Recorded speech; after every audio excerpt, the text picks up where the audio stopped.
Ito bang mahusay mag-alaga si Tito Sen? Maaari. Pero sa panig ko, pwede akong magsabi ngayon. At ito'y alam niya. Personal experience po ito. Personal experience ko to. Okay. Ako mismo ang nakiusap sa kanya. Dalawang pagkakataon na kinausap ko siya bilang Senate President. Kasi ako naman, pag lumapit ako sa tao, ang alam ko ito'y makakabuti sa atin. Tama po ang yun. pagpunta ko sa kanya, dahil yung unang pagdinig ni ni Ping sa Blue Ribbon, nagkaroon na kami kaagad ng hindi pagkakaunawaan sa ilang bagay. Tatlong bagay ang binanggit ko sa kanya. Una, sana Mr. Chairman, huwag ka nagpapa-interview na kung saan ay may pinapanigan ka sa mga respondents natin. Dapat maging objective ka para sa ganun, yung impartiality ng ginagawa natin ay hindi nila questionin. Opo. Tama naman po yun. Nagalit siya, sabi niya, opinion ko to this is my perspective. Sabi niya, tapos pinukpok niya kagad, hindi niya ako pinaraan. Ang isa pa, sana dapat sabihin ko sana, bakit ka pumupunta sa DOJ at saka sa ICI? Ano bang relasyon ng Blue Ribbon Committee? Bakit nakikipag ka sa executive? So lahat ng gagawin mo, hindi namin alam, hindi ka ako maganda 'yon.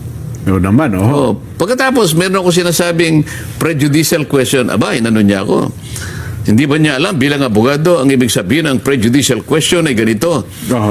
Yung ba technical na meaning ng prejudicial question ang inano niya? Para bang pinamumukha niya sa akin, ito abogado ka pero gumagamit ka ng isang phrase na hindi mo naintindihan. Alam mo, ginamit ko lang yun sa ordinary meaning. Ibig ko sabihin, itong mga ito, nape-prejudice yung ating yung ating ginagawa. Nagiging bias ka rito Ngayon, yun ang unang pagkakataon na pinuntahan ko si SP Soto. SP Soto. Sabi ko, Mr. President, sana kung ma-advisean mo yun na, alam mo na yung bata mo. Sige, sabi niya, huwag kang mag-alala. Akong bahala. Makalipas ang ilang buwan, ayun, nag-splice siya ng video kung ano-anong pinagagawa niya para palitawin niya na meron akong sinabi na sinusurrender ko ang parte ng ating Philippine territory. Hindi lalong bumigat, pinuntahan ko uli. Okay. Mr. Senate President, parang hindi mo yata siya nasabihan, lalong lumala, sabi ko. Kaya mo kanya, tahanin ko na ngayon, sabi niya. Wala rin nangyari. Wala rin nangyari. Hanggang ngayon nagsasalita. Punta ng punta sa media, lahat sinasabi para lang lait-laitin ako at may ibang kasama ko. So sa tanong ni Kuya Benny, Kuya Benny, talagang napakahirap sagutin kasi kailangan lahat magkaroon ng adjustment. Wag ganito. Bang importansya, Sen? Yung punto na yon, kung ang isang tao ay merong sapat na kabatiran sa aspetong legal, yung binabanggit po yung pinapaliwanag yung kaibahan ng dalawang yon. Kasi meron siyang background na legal o kaya mapagbasa siya na alam niya na yung special provision will always prevail over a general law. Special provision po yun. Kakalimutan niya yung debate sa Section 24. Papayag siya na gamitin namin yung 136. Yung Section 136, pinapayagan naming i-amend. Ayun. I-amend. Gamit yon na hindi naman gagaling sa komite. So, di maliwanag na sana. Kaya lang, ang problema namin, bakit ayaw nila na i-take up namin on the floor? Samantalang, ang plenary, Jen, ay supreme. Siya yung ibabaw ng lahat. Higit na kasi lahat na yun Kahit na pagsama-samahin namin ang kapangyarihan ng lahat ng komite sa Senado, hindi pa rin sila po pwede kung plenary ang magsasalita. Buong Senado po kasi pag plenaryo. Ang totoo nun, Kuya Benny, alam mo rin to, pwede namin i-suspend nga yung rules pag sinabi ng plenary, pag pumayag kami lahat Yun ang hindi nila makuhang masyado. So, pumayag na kayo kanyang, i-discuss lang natin, i-take up lang natin. Ayaw nila. Bakit daw nagmamadali? May nagsabi ng railroading dito. Oo nga. Para daw sinasakal nyo raw sila. Mayroon pa iba na parang meron ba kayong gustong habulin na kaya nyo gustong pagpasahan ka agad dyan? Yun nga, yun ang medyo nakakalungkot doon, Jen. Kung ano-ano ng mga senaryo ang sinabi, samantalang pwede naman nilang kilalanin, ang plenary, is in perfect position Oho. to take it up on the floor. Ayun. Ngayon, kung ayaw po ninyo kanya, pagbutuhin natin. Ganito kasi, so nag-motion si SP Cayetano. Alan, opo. Sabi niya, Madam President, sabi niya kasi ang nakatayo doon, kung mo siya yung nasa baba, Senadora yung Loren. Pro tempore. pro tempore. Opo. Madam President, sabi niya, I move that we take up the motion of Senator Marcoleta on the floor. As a matter of fact, he is ready to defend it. Yes. Ngayon, dapat merong mag-object. Hindi yung salita ng salita. Objection. Oho. Kapag merong sasabihin ngayon ng presiding officer, okay, there is a motion to take up the motion of Senator Marcoleta right now, this afternoon, and there is objection, Oho. we divide the House. So, magbubutuhan kami. Yun ang kasi yun ang mekanismo eh. Yes po. Demokrasya talaga, wala kang magagawa. Hindi naman kami pwedeng patagalan ng debate. At one point, kailangan naming i-resolve yung issue. So magbubutuhan. Alam nila na minority sila. Opo. So wala silang tigil kung hindi banat ng banat para hindi namin mapag-usapan on the floor. Ano ang problema? Ba't ayun yung pag-usapan? Pag-uusapan pa lang eh. Pagdidebatihan pa lang. Pagdidebatihan pa lang, hindi pa naman namin ina-adapt. Naaprobahan. Hindi Yes. kagaya nung ginawa ni Tito Sen, na sinasabi ko, Journal 75. Noong 2018. Wala nang pagtatalo, in-adapt ka agad eh. Oho. Mas madali nga yung ginawa niya. So sabi ko nga, binabanggit nila kasi na matagal na sila sa Kongreso, matagal na sila sa Senado. Opo. Ba't nakalimutan nila yung Journal number 25? Kamakailan lang naman ito, 2018. Di pa masyado ano ito. Opo, Eh. okay. Dito, walang debate ito, Kuya Bene. Oho. In-adapt ka agad. Yung motion. O, mas maganda yung sa amin, pagdidebatihan pa bago i-adapt. Liwanagin Ang tanong natin ngayon, yung punto na yun Ang iminotion po na si SP Soto, pagdebatihan yung... hindi si Soto, si... SP Alan pala. SP Alan, sorry. SP Oo. Alan, pagdebatihan, hindi po agad i-adapt Hindi, yung panukala. hindi. Ayun, kasi akala nila, para bagang kapag Hindi, nanalo sila sa botohan, Alam nila yung motion. ganun Kaya mo lang, ba? bakit daw pagdidebatihan sa plenary, gayong meron namang matindi sa committee? Ini-refer dapat hindi sa ba nila committee alam rules? ang committee mas makapangyarihan ang plenary, mas makapangyarihan sa committee? Oho. Bakit hindi nyo kilalanin yun? Ito simpleng prinsipyo ng batas ito. Ang totoo niyan, parliamentary practice lang ito dyan eh. Opo. Parliamentary practice. Pumayag kayong maging kasama sa Senado. Oho. Alam ninyo dapat ano yung mga basic rules of Yes, parliamentary procedures. Wag na yung pangbatas talaga. Parliamentary procedures na lang. Basahin mo yun. Napaka-basic nun. Aha. The plenary governs over all committees.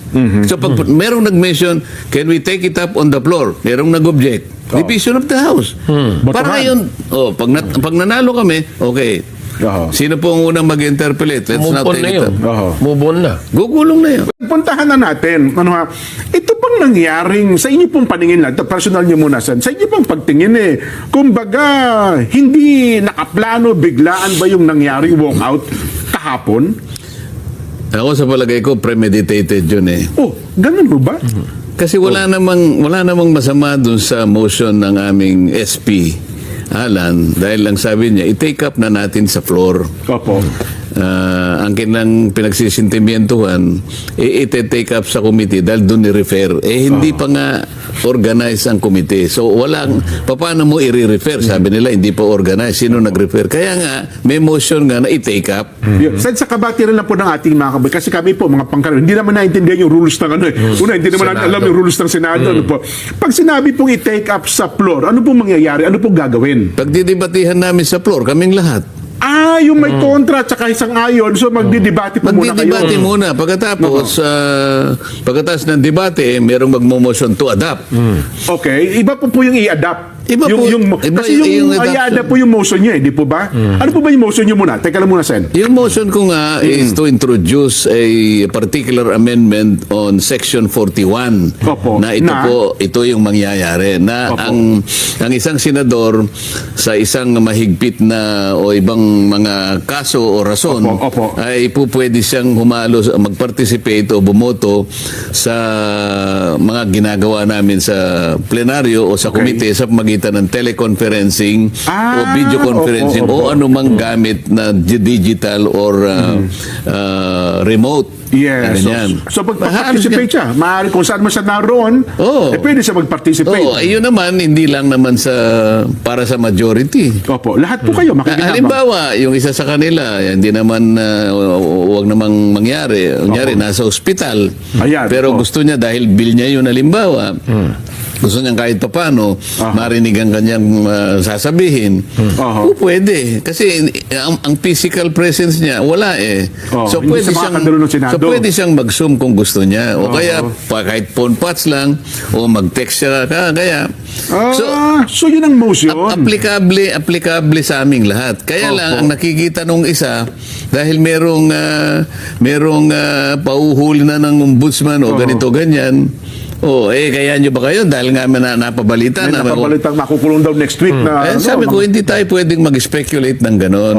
Ngayon, ang ginawa ni SP Alan, kung pwedeng i-take up pagdebatihan na natin sa floor. Ayun. So lahat yun pwedeng pala. tumayo ngayon. Opo. Sige, ipagtanggol mo nga yan. Paano kung ako naman ang magtatanggol Kayo doon dahil naman ang ako naman ang may tatanggol. motion doon. Opo. Ayaw nila. Oho. Ngayon, gusto kong humanap ng isang magandang dahilan. Wala akong mahanap na dahilan kung ba tayo nilang makipagdebate. Bakit ka pumunta ron? Bakit ka nagpaboto na senador? Oho. Ayaw mo bang makipagtalastasan? Ayaw mo bang Bilang senador, yun talagang trabaho niya, di ba? Ayaw mo Makipagdebate talaga. ipakita mo yung kaganapan na gusto mong mangyari. Seryoso naman tayo sa ating trabaho. Kung halimbawa may kaiba kang pananaw, jadi sabihin mo. Ayun, oho. Paliwanagan ito. Ganun po yung nature ng trabaho ng isang senador. Oho. Hindi po trabaho ng isang senador na pagkatapos mo mag-deliver ng privilege speech na kung ano ang pinagsasabi mo, pag ikaw ay kanyang i-interpellate, tatakbo ka sa opisina mo, pagkatapos pupunta ka sa media. Hindi po ganun ang senador. Dapat doon po sa plenary, parang lahat naka-record. Oo. Ayun, oho. Paano marirecord yung pinagsasabi mo ron? Oho. Magpaparatang ka, pagkatapos magpapasaring ka. Hindi po, dito po ito eh. Oho. Pero dun sa punto na para bagang binabanggit niya, hindi kayo magkaintindihan kasi iba ang pagkaunawa ng isang senadora, iba rin ang pagkakaintindi niya doon sa rules ninyo na idadagdag amendments na po naman ng rules ito sa napayagan, kayo nga na binanggit nyo, natalakayin, at kung ano man ang magiging resulta ng talakayan at ng debate, tsaka lamang i-adapt. Pagkatapos na ng katakot-takot na Ayun, debate, kung gusto nila matapos kami ng alas 12 ng gabi, Oho. pagkatapos, pag na-exhaust na lahat, napakinggan na lahat, tsaka lang merong magmo-motion, Oho. Madam President or Mr. President, I move to adopt Ayun. the motion. So yun po yung iminotion naman ni SP Cayetano na I-debate lang muna. magdebate muna tayo. Bakit po kinakailangan i-divide ang House? Kasi ayaw nila, may mag-o-object eh. So para makapagsimula kami, let us divide the house. Yun ang parliamentary practice. Ayun, i-divide ang House na Ibig sabihin, magdebate. hindi. Papayagan nyo mag-debate. Pag sinabi ng presiding officer, division of the house. Yan, opo. So, sino ang pabor dun sa pagdebatihan na natin? Taas ang Yun, kamay. opo, yan, O, di taasan na ganyan. Bibilangin ngayon. Nakuha ng may gusto, 10. 10, oho. Sa panig nila, 8. O, di nanalo, magdebate kami. Majority rule, magdidebate muna. Magdidebate. Ganun yun. Ayun. Pag-uusapan muna. Akala ko pa naman, kaya Pinalalabo nila ngayon kung ano-anong sinasabi nila. Liwanagin po ninyo, tingnan po ninyo yung transcript, pakinggan po ninyo Ayun. yung motion ni Senator Alan Cayetano. Oho. Kaya ako nag-iisip, hanggang kanina, ano kayang mabuting dahilan? O ano kayang dahilan nila? Ba't tayo nilang makipagdebate? Oho. Ba't ka nagpaboto na senador? Ayaw mo naman palang makipagdebate. Oho. Ba't naman kayo naparatangan ng ad hominem anya yan? Na para bagang minalidyo na yung kapwa Ano niyo po senador. ba ibig sabihin ng ad hominem na yan? Yung ad hominem, meron kang inaaglahi na kasama mo. Oho. Na imbes na sagutin mo yung issue, binabaling mo sa iba. Wala po akong pinagbabalingan na yun. Sinasabi ko lang, ang distinction po, kilalanin nyo kasi nagtatalo kami, pinipilit nila na mag-concentrate sa Section 24, Opo. in-invoke na nga yung 136. Naswak doon dahil yun ang mismong tumutukoy sa amendment ng rules. Wala nang iba. Ayun.